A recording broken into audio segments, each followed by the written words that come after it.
Not long ago, I unequivocally declared Iryo to be the best of the 4 different high-speed train operators in Spain. I did so having not taken the Ave since 2019. A lot has changed since then. Has the Ave gotten better to compete against Iryo? Well, today each will go head to head as I try and draw the most direct contrast between the historical champ and the new pretender. Who will win? Let's find out. Let's set the ground rules for this competition. I'm taking a day trip from Seville to Cordoba, a journey of only 48 minutes. Of the 4 high-speed rail companies in Spain, Renfe's Ave, Avlo, Wigo, and Iryo, only the Ave, Avlo, and Iryo serve this particular stretch. The Avlo was also much more expensive for some reason, so it came down to the Ave and Iryo. I also wanted to compare like for like on classes. Both trains have 3 distinct offerings. There's economy seats, standard on the Ave, Inicial and Singular on Iryo, Premium on the Ave, Infinita on Iryo, and now a 3rd middle ground that has the same seat as the premium ones, just without any service. Comfort on the Ave, Singular only you on Iryo.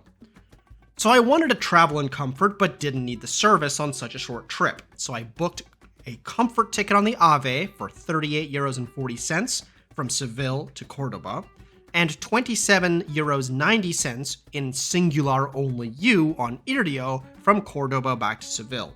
So right there, Iryo chalks up a small win on price.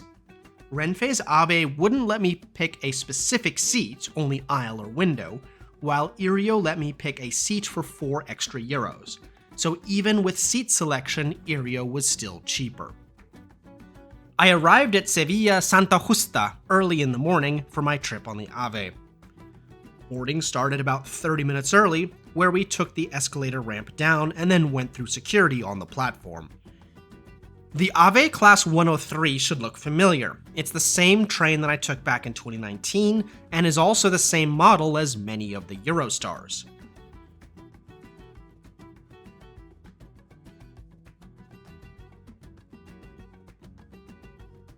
The comfort car is in a 1-2.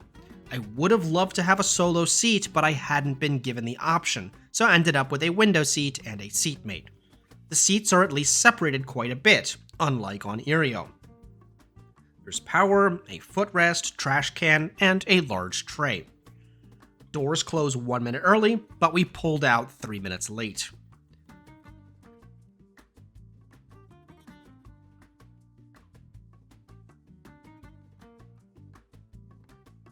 Travel time was scheduled to be 48 minutes. We started out slowly, then hit 120 kilometers per hour, then 210, then 250.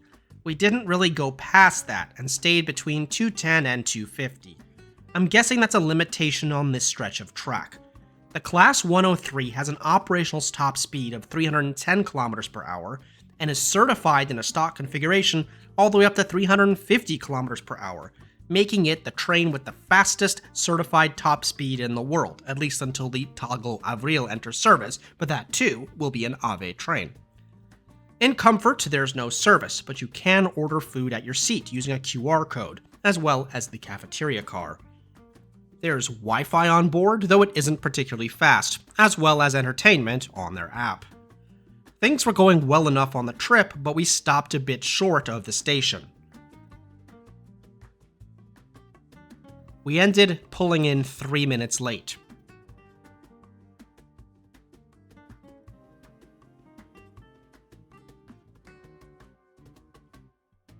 Then the train just sat there past departure time, likely waiting for track clearance. So that's the Ave. Clean, comfortable, and relatively on time. It's a great option. Cordoba is a great city to visit as a day trip, home of the world-famous Mosque Cathedral. All of the materials talk up how Cordoba was the hub of culture and learning, a place where Jews, Christians, and Muslims all lived happily in peace together. I wonder what happened to that. We have a mission to convert the Jews. Oh, right. Well, I had fun, but it was time to walk back to the Cordoba station for my return train on Iryo. The first thing to note was simply how many fewer trains there were. There were only 6 trains a day, 2 to 4 hours apart from each other.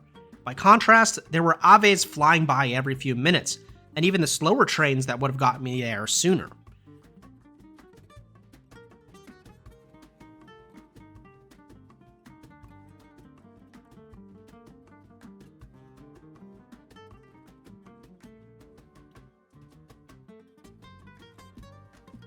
But eventually, it was my time, and I headed down. Most of the Aves were on time or slightly late. My Iryo train arrived 3 minutes late.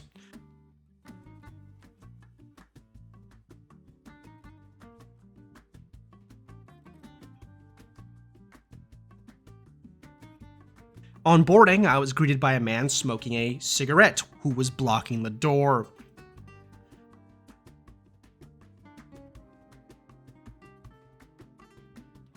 I'm not going to go into as much depth here since I did a whole video on Iryo and these seats recently, but they are great. Having a solo seat is nice. I didn't have a tape measure, but it felt like there's more legroom as well. The seats were brand new, and I love the purple finish in Singular Only U more than the more premium Infinita class beige seats, to be honest. We pulled out 8 minutes late, and travel time was the same 48 minutes. Oh no, Iryo's in trouble here if they want to beat the Ave. We hit 247 kilometers per hour fairly consistently, but we were in the dark, so there wasn't much to see outside. Iryo also has Wi-Fi and streaming entertainment, and it was significantly faster than the Ave. The trip really flew by, and we pulled into Sevilla Santa Justa 5 minutes early. How is that even possible? So with that miracle, Iryo chalks up a final win. So the Ave versus Iryo. Both are great, and honestly, the difference is just nitpicking. Iryo wins on price, seat selection, seat comfort, Wi-Fi speed, and timeliness. The Ave wins on the frequency of the schedule. That doesn't make the Ave bad in any way, but now hopefully I'm vindicated in my earlier assertion about Iryo. But the situation isn't static at all. Iryo only just added seat selection. Renfe is rolling out the brand new Talgo Avril, with a potential operational top speed in Spain of 360 kilometers per hour. Competition on Spain's rails has been fantastic for customers and will only continue to give travelers more choices and better service at lower costs. It's a win-win, and I can't wait to see how both the Ave and Iryo continue in the years to come. Well, I've had a great time here in Spain with the Barber of Seville, but it's time we visited the composer of the Marriage of Figaro. So join me next time as we fly to the Oostenrijk.